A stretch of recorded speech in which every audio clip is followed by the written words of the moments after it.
Скажи мені, будь ласка, як тебе зустріла взагалі Норвегія? Як вона розкривається тобі? Мене запакували в автобус, сказали, їдеш в Сабсбург. Це була територія колишньої в'язниці. Умови такі, що, Боже, там могли битися, там могли грабувати, там все могло бути.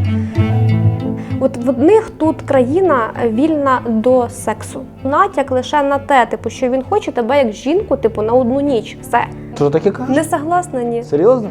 Так і кажуть? До. На другий день смс-повідомлення вже не буде, дзвінка також. Я приїжджаю сюди, а тут майже з кожного кутка я чую цей запах. Я за це чув багато. Так, Чому? так.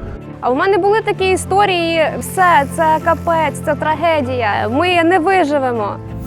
Ну то ти їхала від депресії, приїхала до депресії чи ні? Норвегія – це дуже колоритна країна. Вона не кожному підходить. Я ніколи в житті так не жила.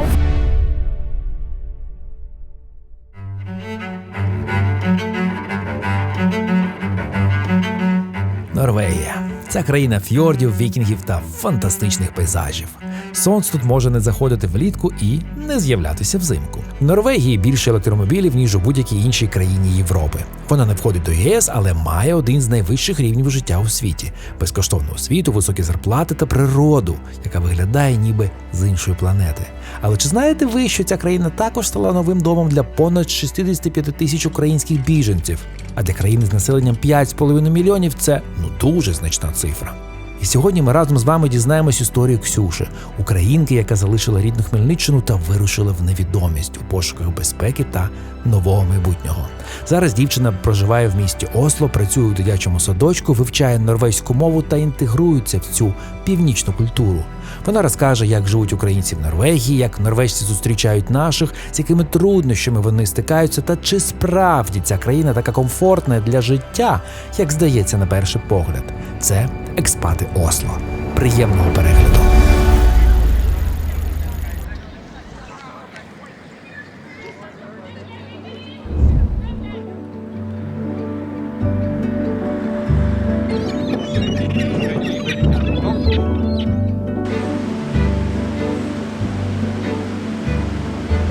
Це район Нідален.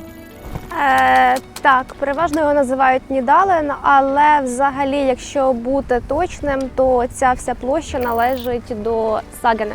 Мені цей район взагалі чимось нагадує Копенгаген, бо тут багато різноманітної сучасної архітектури, він так дуже гарно виглядає, дуже багато бігунів. І десь вперше за більше ніж 2 тижні в Норвегії я почув десь травку трохи. До речі, в тебе біля будинку. Ну, я скажу так, що мені насправді дуже пощастило з районом, тому що мені він сам дуже сильно подобається. Я також декілька разів була в Копенгагені, і мені це місце дуже сильно подобається. Я люблю туди просто їздити на екскурсії. Стосовно того, що тут пахне травкою, так, і часто. Її курять просто йдучи по вулиці, як цигарку.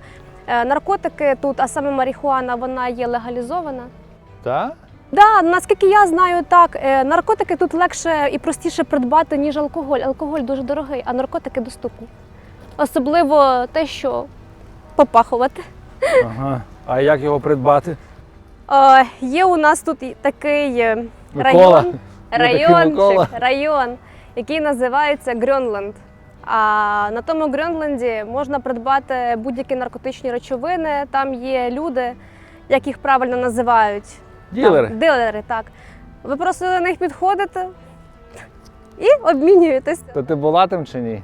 Я там гуляю, тому що гуляю я, тому що На вторяках. Ні. То жарт, вибачте.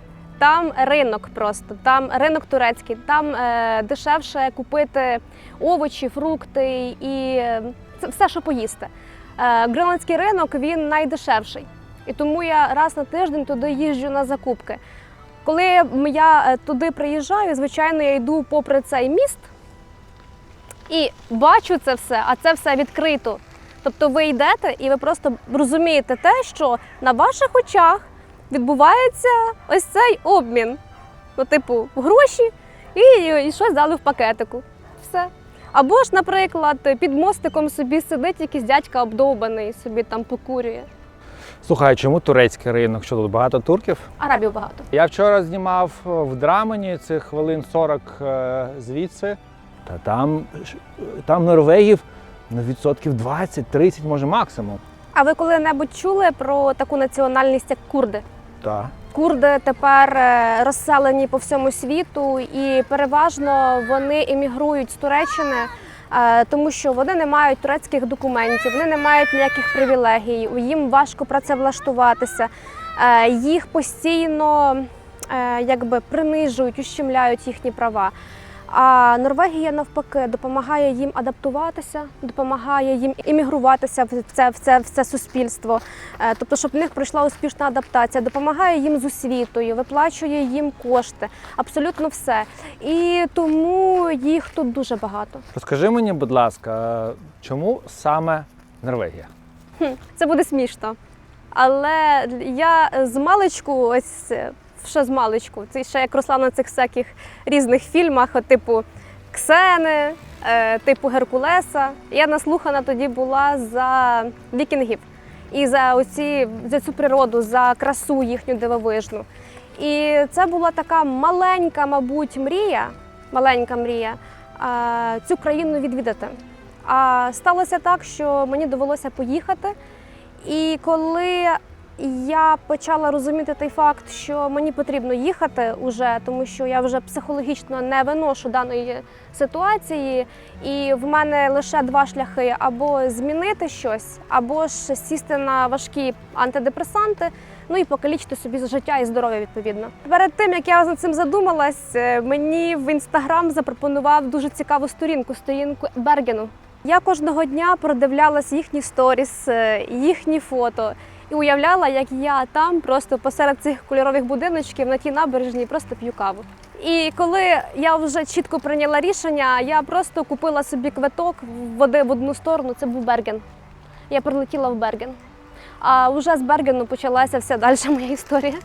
То чому не Берген, чому Осло? Це вже вирішувала не я, а саме правління Норвегії. Тому що коли я прилетіла до Бергену, це був рік назад, я прилетіла на День Незалежності сюди, в Берген. І там мені сказали, що мені обов'язково потрібно пройти реєстрацію в центрі реєстрації для біженців, а саме в Роде. І мене запакували в автобус, сказали, їдеш в Сабсбург, в Сабсбурзі тебе зареєструють. Я приїхала до Сабсбурга, а в Сабсбурзі мені сказали, що я житиму в Роде. І в мене тоді почалася паніка, як в Роде, в палатках. Але, ви знаєте, чесно, я згадую цей досвід, і я просто розумію те, що зі мною це мало трапитися, тому що жила в палатці, на 4-місних ліжках. Це типу як велика така військова палатка. І дуже багато біженців, і біженців інтернаціональних. Там могли битися, там могли грабувати, там все могло бути. Ну, слава Богу, Бог мене захистив, і в мене нічого такого серйозного не трапилось. Я там потусувалася 3 дня. І вже після того UDI та MDI вирішили, що Осло – це місто для мене, оскільки… Як вони вирішують? Це якийсь кастинг, інтерв'ю? Так, це було інтерв'ю, залежить від того, з яким запитом ви приїжджаєте. Коли я приїхала, мене запитали, чого я хочу. Я сказала, що мені саме головне – жити в місті для того, щоб я змогла вивчити мову, знайти роботу і розвиватися так, як я це робила в Україні. Вони розглянули це, плюс молода. Ось що. Зазвичай перспективну молодь намагаються десь сунути в міста. Менше. То всі думають, скільки років, я показую 33. Менше. На момент зйомки. Менше пхають десь у села. Але також все залежить від того, що ви скажете в інтерв'ю. Давай зробимо конкурс. Тому, хто нарахує, скільки разів ми разом скажемо слово типу, і буде вірна відповідь, ми щось подаруємо. Да?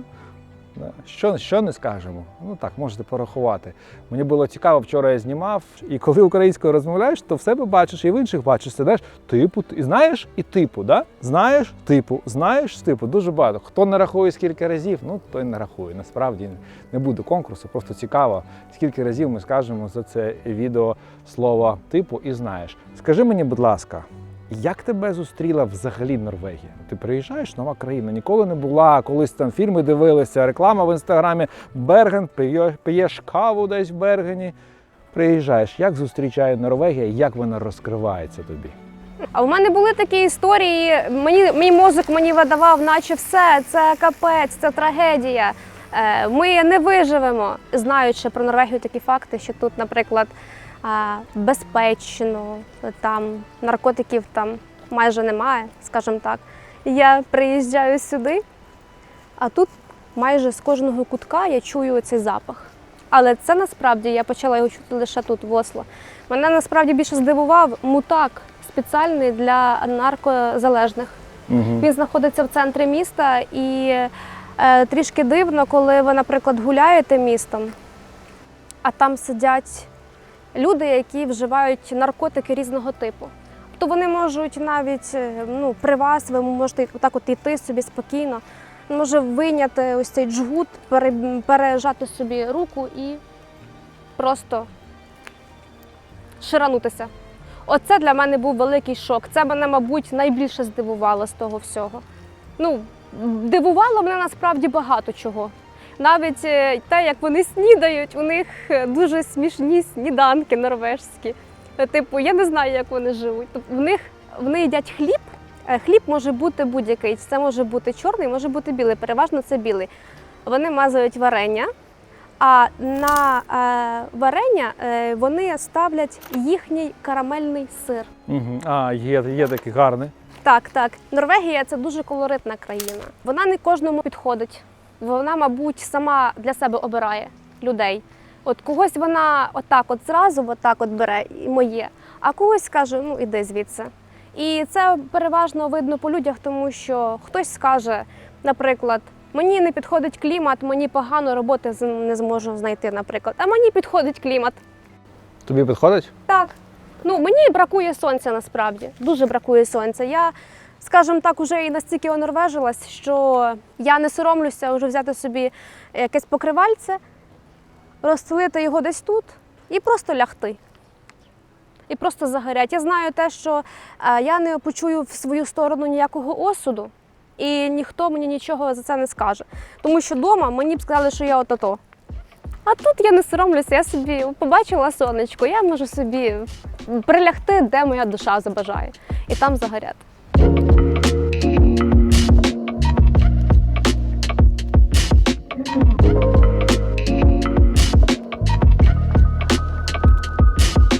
Осло – це серце Норвегії та одне з найзеленіших місць світу. Це справжній рай для любителів природи. Близько 70% території столиці – це парки, ліси та водойми. Уявіть собі, тут можна просто вийти з офісу в центрі міста та насолоджуватись видом та шумом водоспада. А за 30 хвилин опинитися в горах чи на узбережжі фьорду. Тут один з найдорожчих у світі громадських транспортів, але водночас велосипедисти можуть їздити містом безкоштовно.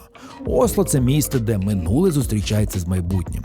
Найяскравіший приклад – це оперний театр. Його будівля виглядає ніби айсберг, що виринає з води, а дах поступово піднімається, утворюючи природний оглядовий майданчик із краєвидом на фьорд.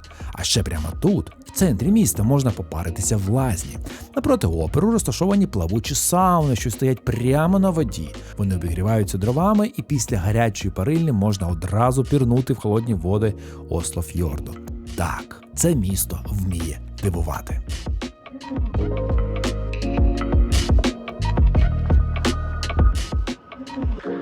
Їхали з цього недалено, обрали метро.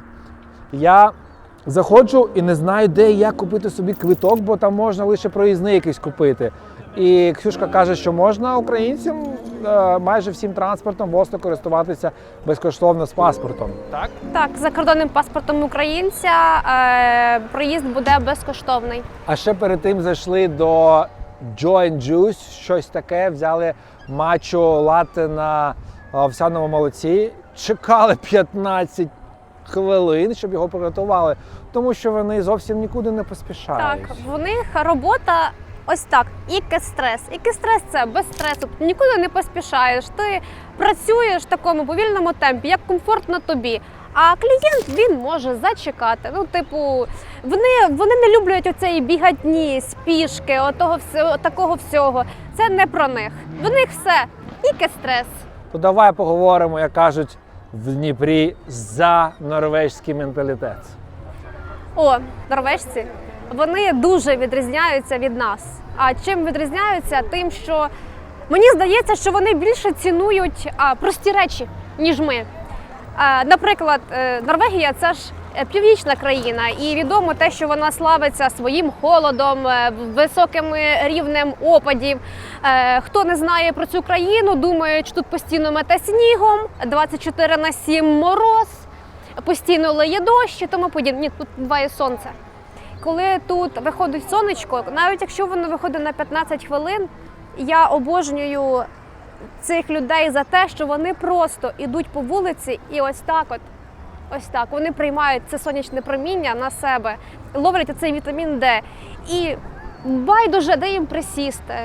Вони можуть прилягти, вони можуть присісти, але от сонце вони настільки цінують, що просто. І також мені дуже сильно в них подобається те, як вони люблять свою державу, як вони люблять свою країну, як вони її поважають. І я сьогодні одяглася в національний одяг, тому що саме норвеги мене і надихнули на це. Вони завжди в свої національні дні або в свої свята, вони завжди одягають їхній національний одяг, який називається бюнат. Зачекай хвилинку, можеш показати хлопака?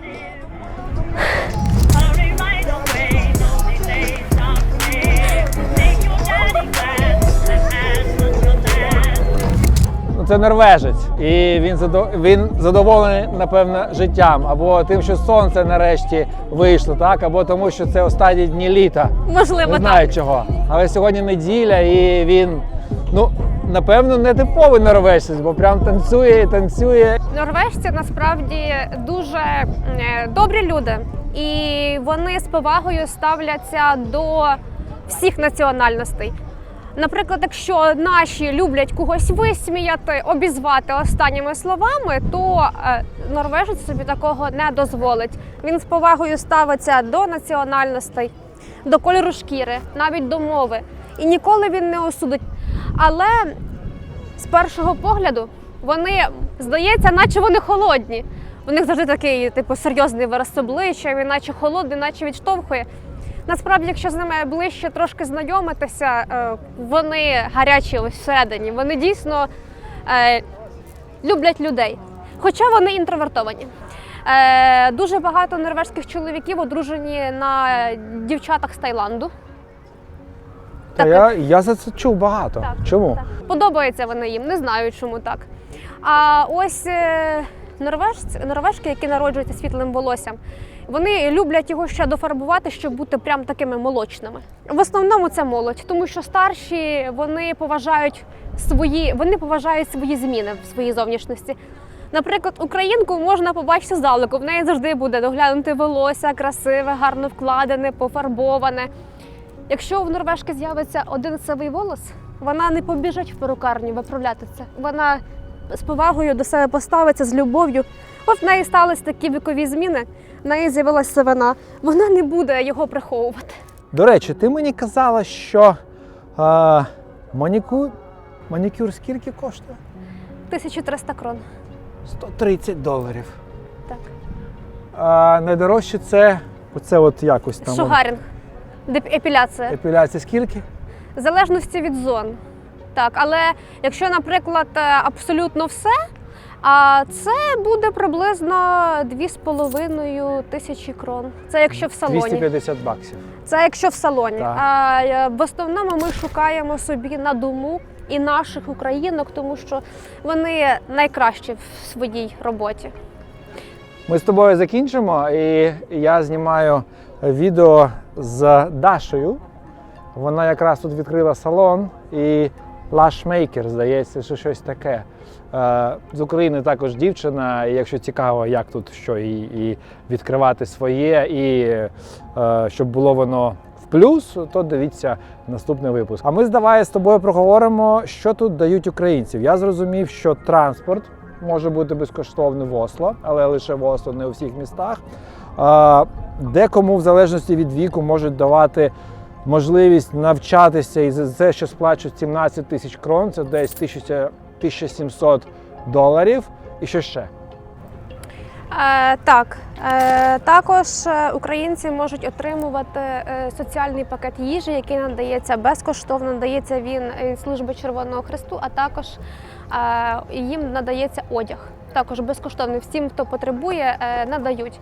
Але, чесно скажу, я такі місця не відвідую лише з однієї причини, тому що мені трошки соромно там знаходитися. Мені простіше придбати собі все за кошти, що мені необхідно, ніж там стояти, тому що зазвичай вони там б'ються за це все. І мені дуже сильно соромно від того, що таким чином вони нас трошки позорять. Коли ось починається ця от бійня за одяг, за... Прям бійня? Так, вони прям починають битися за це, за одяг, там, за їжу. Там ж працюють волонтери і волонтери інтернаціональні, це також можуть бути серед них норвеги. І є такі норвеги, якими ми вже просто отак отут, тому що вони вже на нас не дивилися. І мені інколи буває навіть соромно, тому що я розумію, що це не моя вина, і якби кожен себе ставить себе так, як він вихований, або так, як його навчили, або як він це відчуває, не знаю.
Куза Занпо Ла. Знаєте, де так вітаються? Ла – це додається, коли на ви або дуже поважаєш когось. Так вітаюся в Бутані. Тут поряд в Індії кажуть намасте, в Непалі кажуть намасте, а в Тибеті кажуть ташеделія. А тут також, коли прощаються, то кажуть ташеделія. Ось. Ми з вами в Бутані, та серйозно. Дивіться, який храм. Тут, напевно, монастир. Я не певен, ще не дійшов до кінця, але вже тиждень тут знімаю в Бутані, до того, що знімав в Катманду. Ой, 2 таких випуски цікавих буде. Перший про Лену Нєжинцеву, що займається саундхілінгом. Вже, напевно, 13 років їздить до Непалу, купують співочі чаші, і ми з нею проїхалися Катманду, поїли, обрали чаші. Буде розіграш, подарунки будуть. А друге відео таке більш неформатне, про життя, про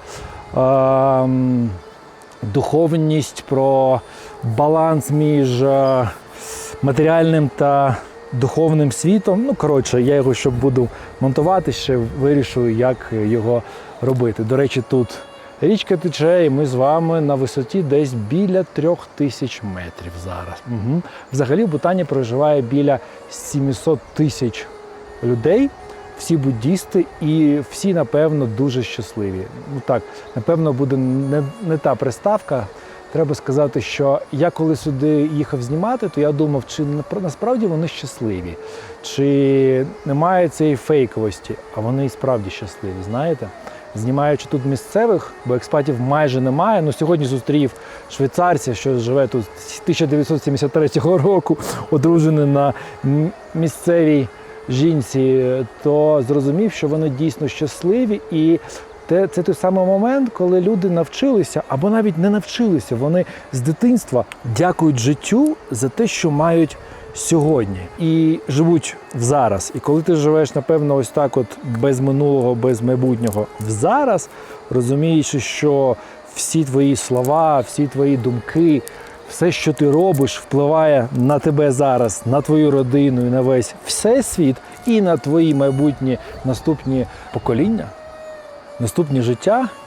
Коротше, це дуже глибоко, для цього вам треба буде подивитись відео про Бутан. Але я так багато чого проїхав вже і подивився, і зараз в центрі Бутану, куди дуже небагато туристів приїжджає, то можу сказати, що тут дійсно народ щасливий. Коротше, Бутан, напевно, вже продав, будете дивитись.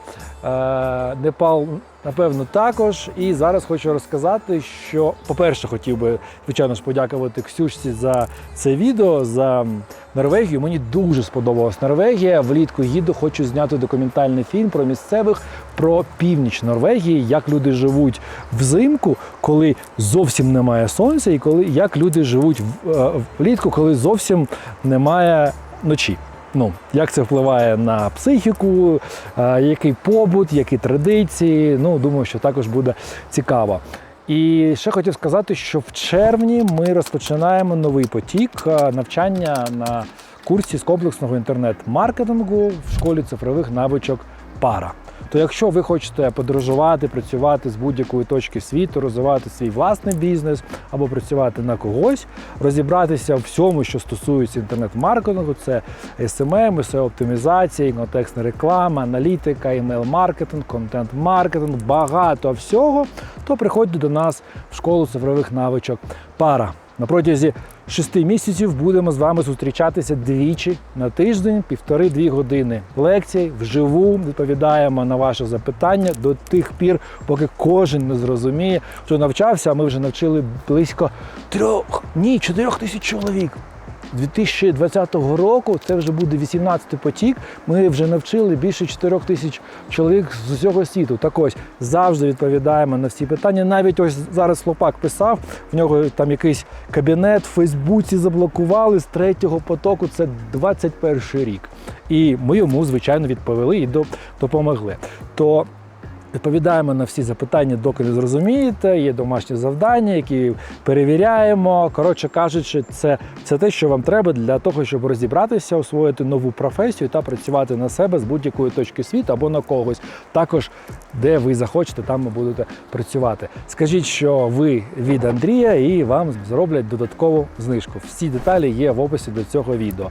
І також, якщо вашому бізнесу потрібна допомога в просуванні в інтернеті, контекстна реклама, SMM, SEO, приходьте до мене в агенцію Para Agency. Ми з командою, у нас велика команда, більше 30 клієнтів, вам з радістю допоможемо.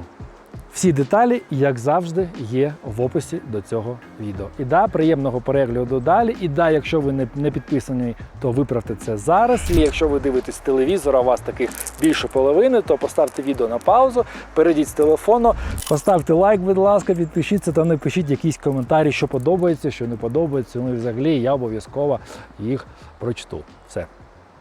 Я пішов знімати далі. А спочатку до храму зайду або монастирю. Не знаю, як його точно називають. Зараз дізнаюся.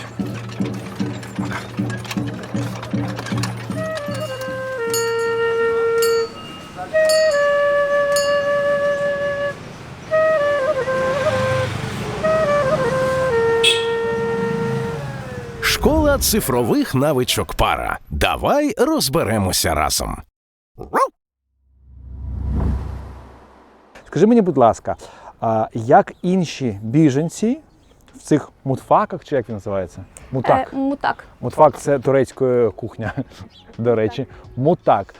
Як в цих мутаках, дивно звучить, в мутаках, як в цих мутаках інші мігранти з інших країн відносяться до українців? Бо я чув різні історії, і що колись навіть Норвегія сказала, ми приймаємо біженців, Але ми хочемо лише українців. Цей Драмен казав, і багато місць казали, що ми хочемо українців. І на місцевому рівні Норвегія сама, яка не є частиною ЄС, але яка також якісь норми, правила виконує, що існують в ЄС, вони приймають біженців за своєю програмою, мають приймати, але кажуть, ми хочемо цих, ми хочемо українців. І дійсно українців найбільше тут.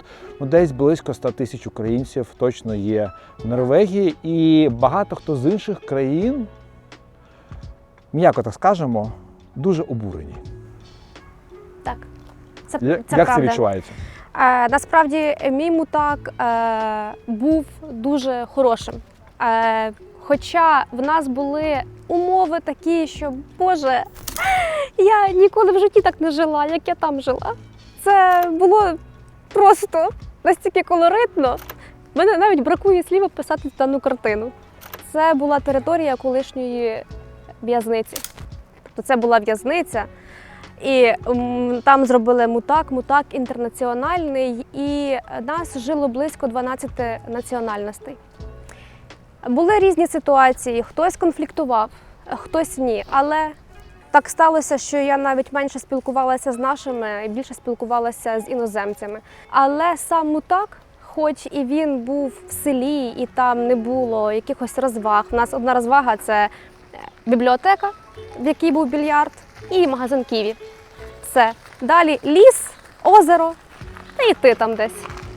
До речі, хочу, щоб ви зараз зрозуміли одну річ. Бачите цей парк? Там річка. Там багато цікавих архітектурних рішень. Таких парків по Осло дуже багато. А вся Норвегія – це просто про дику природу. Для вас це зліва. Для мене це справа, але це зліва.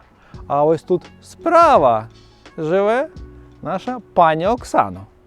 Прямо тут окна її виходять прямо на цей парк. І вона може кожен день бігати, займатися спортом, вигулювати песика, якщо має. Ми зараз можемо до тебе зайти, подивитися, що тобі дали. До речі, ти знімаєш чи тобі дали безкоштовно жити? Ні, я його орендую вже. На даний момент я вже на інтропрограмі. Ось у мене це соціальне житло.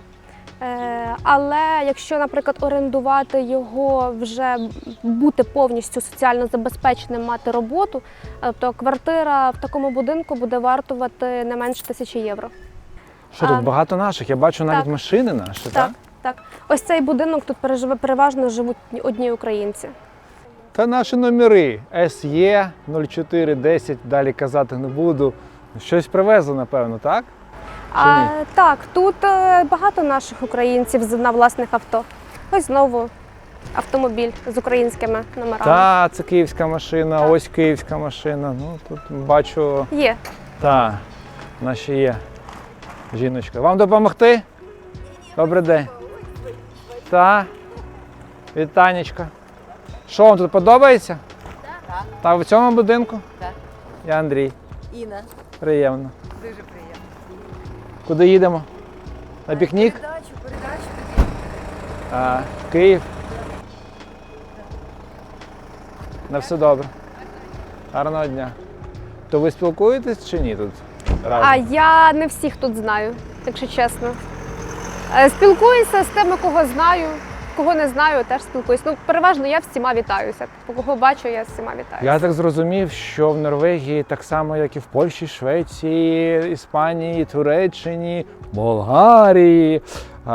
Все просто передається. Наші десь з Чернівців, з Франківська відправляють нашою новою поштою, а потім якийсь пан Микола, пан Василь або Савелій це на своєму бусику довозить сюди легко, так? То можна все і сало передати. Так, з України можна замовити все там. Хочете сала, це може бути сало. І митниця нічого не каже? Залежить, яким саме передавати. О, ще одне наше сонечко пішло. Та тут. О, яка дівчинка. То ви що?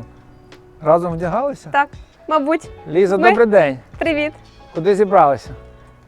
Куди зібралися, Лізо? У нас має бути шашлик. Привіт. Масштабний. Шашлик-машлик? Да. З ким? Записуюсь на автобус. З українцями з Фейсбуку, там людей 200 має бути. 200! Да. Ну добре. А ти чого така гарна? Ну то я приїхав. Ну то що. Мала нагоду вдягнутися сьогодні. Гарного дня! Гарного Сьогодні сонечко вийшло. До речі, я знаю, що тут з сонцем не супер, чесно, да? Так, тут погода мінлива. Сьогодні сонечко, потім дощ. Може бути тижнями дощ, може бути тижнями сонце. Погода дуже сильно мінлива. Депресія буває з цього приводу чи ні? Буває. Да? Да, І хочеться що? дуже сонця. Ну то ти їхала від депресії, приїхала до депресії чи ні? Ні, Ні? ні. Немає тієї депресії, що там всі пишуть, що там Норвегія, Швеція – це одні з топ-країн, де найбільше самогубств, суїцидів і депресії, вони всі сидять на антидепресантах. Можливо, для когось це депресивно, тому що вони нічим не займаються, по факту. Якщо ви, наприклад, ведете активний спосіб життя, я так рахую, депресії немає ніякої. Відчуваєш депресію, купи собі абонемент в спортзалі, займайся собі в спортзалі. Все. Ну, ті, хто рахує, скільки разів ми сказали типу, напевно, також рахують, скільки бігунів і інших спортсменів ми побачили за ті 15-20 хвилин, що ми йшли до твого будинку. Ну, то під 100, напевно, так? Так, і всі бігають. Є сонце – бігають, немає сонця – йде дощ. Бігають. Також бігають. То якщо ти чимось займаєшся, то немає депресії. Якщо ти приїхав, ти вважаєш, що тобі країна має дати щось, сплачувати тобі, і роботу дати, і забезпечити безкоштовним житлом, і це, і тут зробити тобі цьом-цьом, і там тобі цьом-цьом, і скрізь цьом-цьом, а потім це не роблять, то є якісь завищені очікування, то вони їдуть і відео знімають, як погано в Норвегії, чому українці виїжджають з Норвегії. Це країна не для нас. Це країна для кого? Я можу так сказати, типу, якщо людина хоче до чогось доколупатися, вона доколупається до всього. Слухай, тут стояти більше не можна, бо якщо ще декілька хвилин я тут постою, то я на вторяках просто почну щось витворяти. Бо у вас тут скрізь палять і палять, палять і палять. То ви тут живете. Так. Давай подивимось.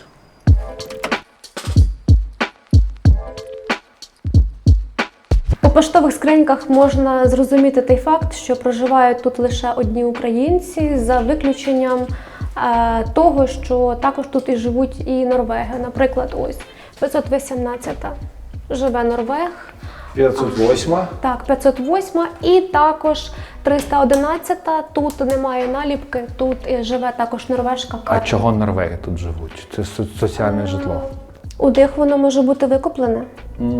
І не факт, що вони тут не мають права орендувати.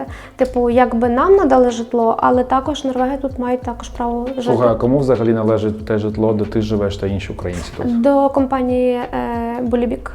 Що це за компанія? Це компанія, як у нас, типу, як в Україні, ось є компанії, які мають ось ці державні, як там, оці будинки.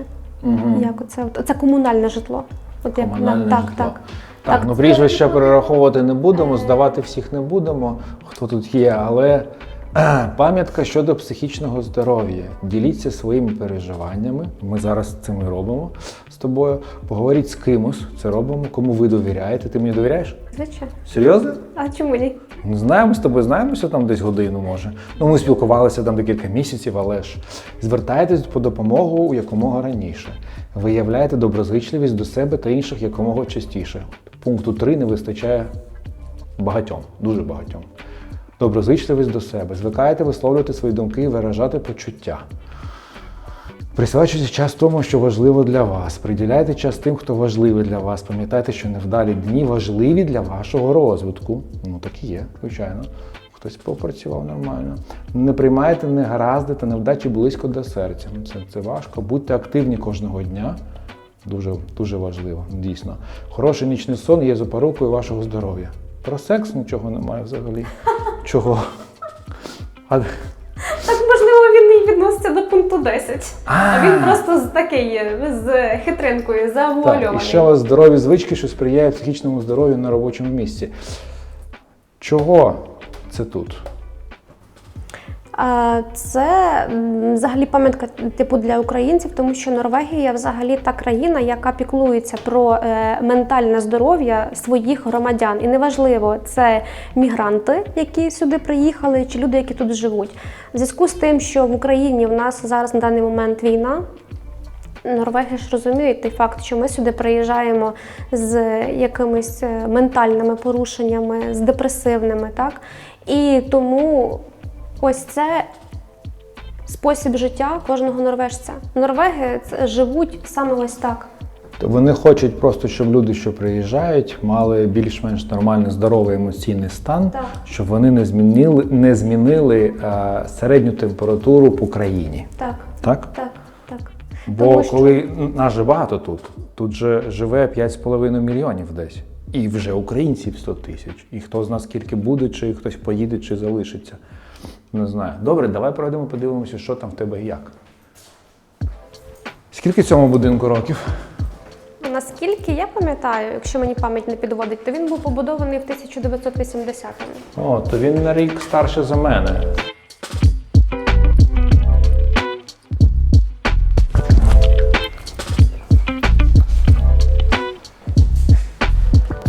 То хто тут попалює у вас весь час, скажи мені? Здаш когось чи ні? Добрий день, ми до вас. Можна? Що, ви прибралися, ні? Ні, Ні? у нас гості. А, у вас гості? Так. А, у вас такий трохи запашочок є. Є. Є? Такі трошки. Трошки. Так, ну так, провітрюється. Провітрюється. То на Вовка, як там, хтось біжить? Супчик такий.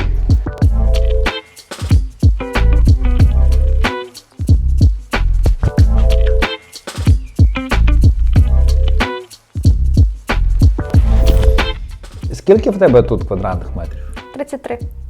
О, нормально, слухай, я в 35 квадратних метрах зростав до 12 років. Я, батько, мати, сестра і собака. Клас. І ще й собаку, так. То на такій площі ми жили, і то ти тут королева. Да. Та? Ну не всім так щастить. Скільки сплачуєш? На даний момент я маю державну субсидію, тому мені на даний момент допомагають, оскільки я на інтерпрограмі проходжу навчання в школі, я вивчаю норвежську мову. З вересня місяця я вже йду на практику в дитячий садочок, буду знайомитися з ринком праці, саме з роботою в Норвегії, як вони мене приймуть, як тут з працевлаштуванням. Я знаю те, що тут на одне вакантне місце конкурує 800 людей. Ось, і практику я собі сама знайшла. І так як я обожнюю діток, я вирішила спробувати себе саме помічником вихователя. І також там буду практикувати норвежську мову. На роботу тут, звичайно, можна влаштовуватися, навіть з мінімальним знанням англійської, але оплата праці. Скільки? Ну, наскільки мені говорили, навіть $1000 не виходить. Та ладно. Ну, мені так говорили, але насправді, типу, я не цікавилась на Але ж є ця програма, коли ти там вивчаєш мову, тобі сплачують 17 тисяч крон. Так, там виходить, що НАВ оплачує ці дні, коли ви не працюєте.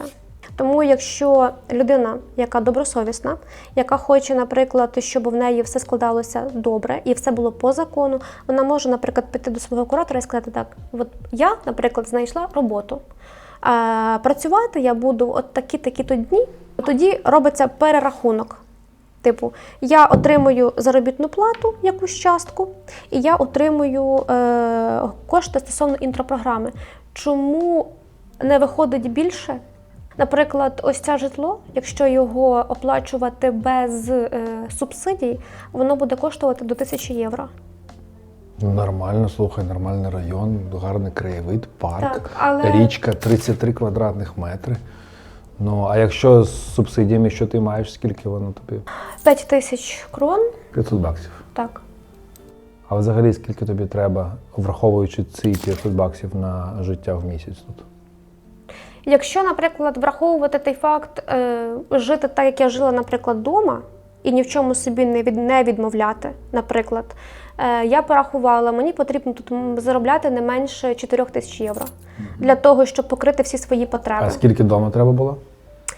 Ну, дома 1000. Да, дома 1000, так. Дома 1000 для того, щоб одну людину, ну ти ж, якщо одна людина, типу $1000 це було цілком достатньо для того, щоб покрити всі свої потреби.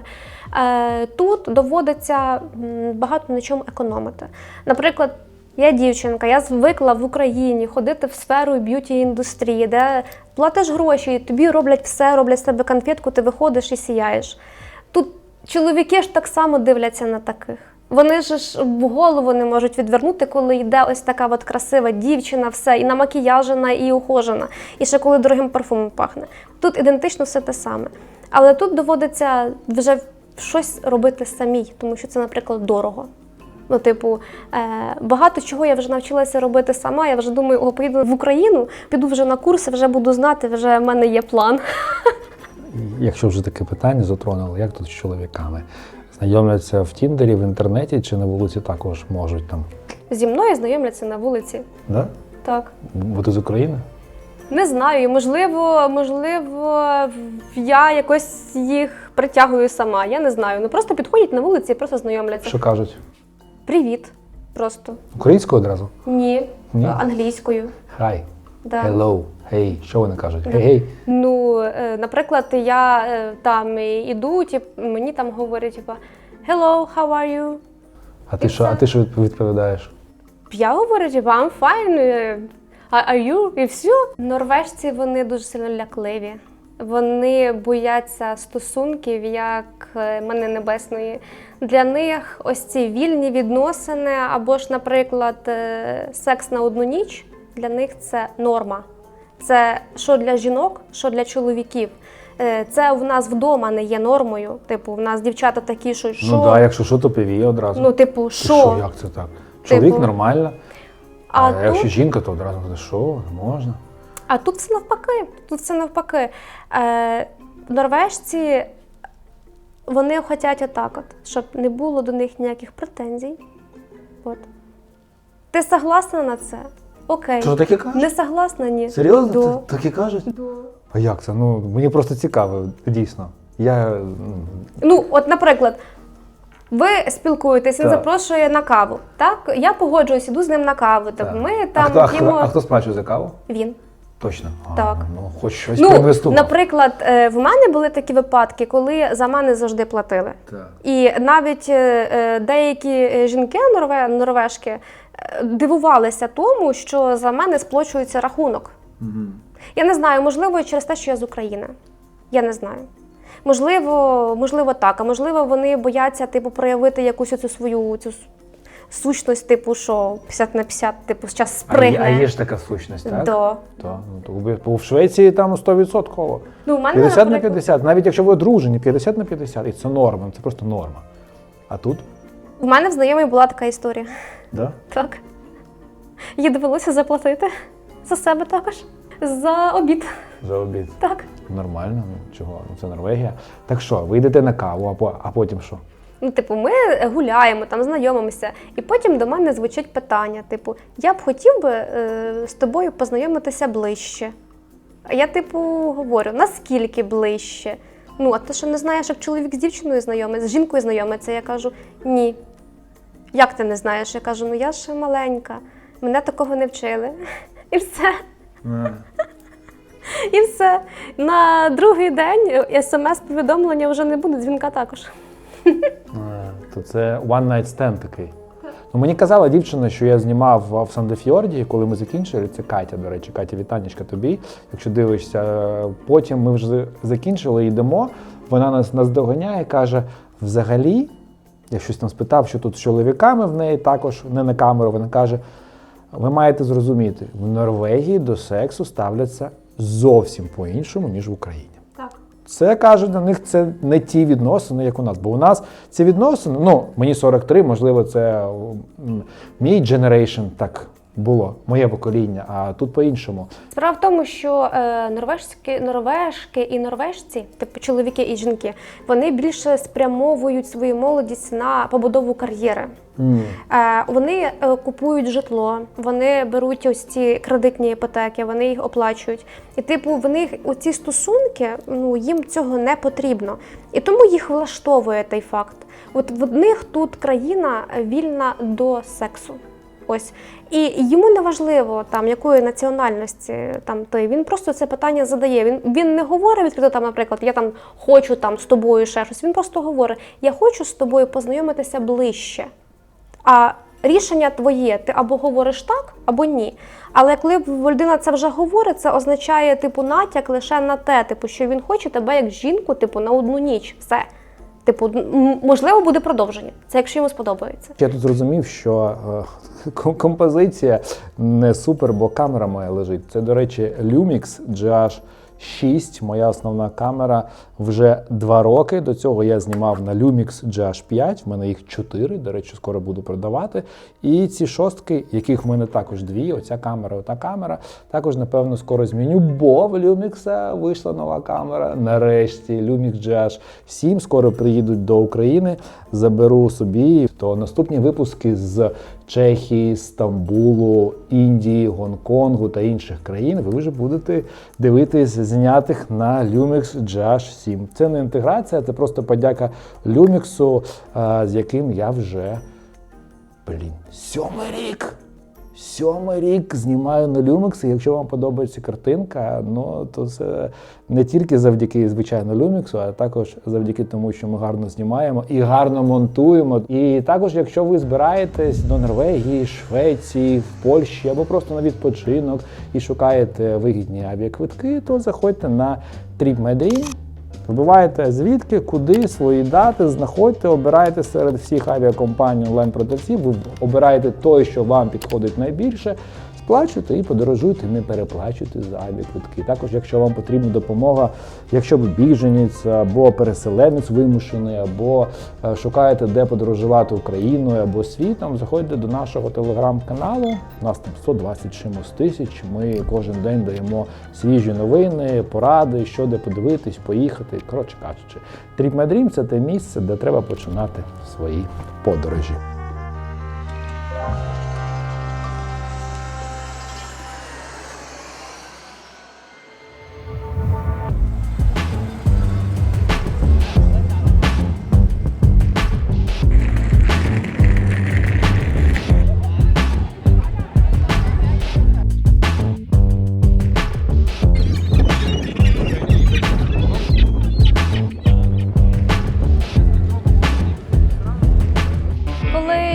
Приїхала взагалі в Норвегію, я була здивована відкритістю цих людей. Вони дуже тепло до мене поставилися, навіть запитували, чого мені не вистачає там, можливо, з одягу щось потрібно, можливо, там потрібно щось з засобів гігієни. Чесно кажучи, я не очікувала те, що там зі мною хтось буде цяцькатися чи бавитися. І я дуже сильно вдячна їм за цю підтримку, за те, що вони підтримують Україну, за те, що вони допомагають. Вони допомагають у всьому. У всьому, що від них залежить, вони роблять абсолютно все. І це я, мабуть, найбільше ціную. Тут в Осло люди більш холодніші. Ну, мені здається, це тому що це столиця. Якщо порівняти будь-яку столицю будь-якої країни, то мені здається, що так всюди. А де я жила раніше, наприклад, в Мутаку, це було село. І там в основному жили пенсіонери.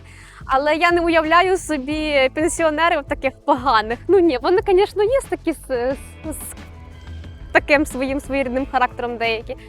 Але там, де я жила, там були дуже відкриті, дуже теплі люди. Слухай, чи є тут щось, що тобі насправді не подобається? Так, є. Мені не подобається пропаганда ЛГБТ. На кожному кутку можна побачити цей ЛГБТ-стяг. І наскільки я знаю, наскільки мені розповідали, що тут дітям навіть часто задають питання, хто тобі більше подобається, хлопець чи дівчина, або ж, наприклад, якої ти статі, ти він, вона чи воно. А наразі я з таким ще не стикалась, я просто про це чула. Але я б хотіла дійсно це почути на свої вуха, щоб в цьому впевнитись. Але я в принципі, коли навіть гуляю по Осло, я це бачу. І це настільки відкрито, і на це дивляться діти. Типу, мені то байдуже до того всього, але просто хотілося б, щоб діти, наприклад, зростали свідомими і розуміли, що це не зовсім хорошо. Що тут з роботою? З роботою, я думаю, що якщо є бажання, то роботу знайти навіть дуже легко і просто. Головне – це знати, чого ти хочеш, розвиватися, вкладувати в себе. Вкладувати в себе – це в основному вчити мову, тому що якщо ти володієш 2 мовами хоча б там або однією, у тебе вже більше шанси.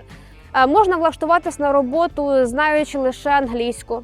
Але норвеги дуже-дуже сильно люблять, коли вчать їхню мову, коли починають спілкуватися їхньою рідною мовою. Як і в будь-якій країні, напевно. Так. І вони це дуже цінують. Вони дуже цінують старання, коли ви стараєтеся щось зробити, коли ви навіть елементарно вимовляєте ті слова, хай вони у вас будуть трошки не так, не з таким звучанням, неправильні. Вони вам допоможуть, вони вас поправлять. Але вони це дуже сильно цінують. До речі, ті, що живуть тут в Осло, в них норвезька мені трохи схожа на французьку. Бо я багато поїздив по Україні і можу сказати, що тут якось ре по-іншому не вимовляється, навіть не вимовляється. Насправді це не діалект Осло, це діалект Ставангеру і Бергену. В Осло живуть різні люди, типу з різних кутків Норвегії, я б так сказала. І коли ви чуєте оцю таку букву «ар», це сторона півдня. Ага. Так, це південна Норвегія. Ну, так це також південь. Так, але в Осло є свій діалект. Тут немає от цього артикуляції на букву «р». А Берген, Ставангер, вони говорять з тим «г». «Г». Hagan da, han kunne ikke det. Nei, du Håkon, du kan jo kanskje forklare hvorfor det er sånn at det er nevøen til Snorre Sturlason som har skrevet sammen.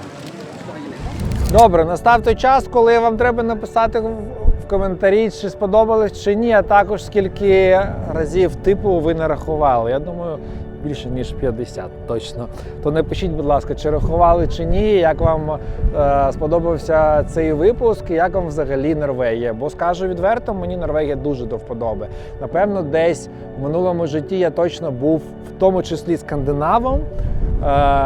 Бо мені тут подобається. І дощ іде, також подобається. А коли сонечко виходить, просто от торкає природа до якогось нескінченного природного оргазму. Все, дякую. Пока. Пока. Супер!